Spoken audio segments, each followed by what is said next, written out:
Hi, I'm Kate. I am a creative lead in Pod 6 at Chamber Media. We are on a shoot for Cheaters Club. We just did a trivia shot with a flash dance scene recreation with a bucket of water splashing on our actor.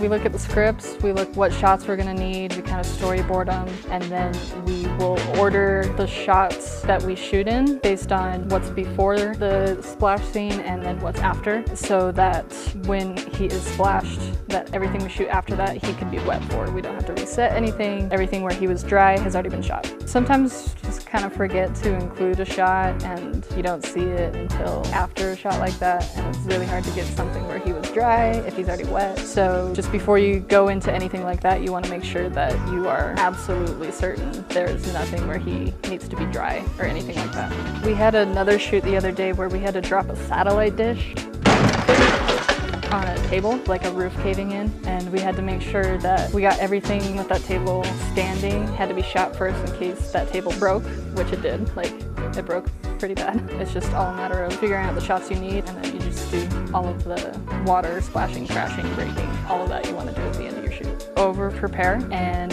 make sure you have everything you need for the shoot. Thanks for watching. If you want to work with Chamber Media, which you do, go to chamber.media.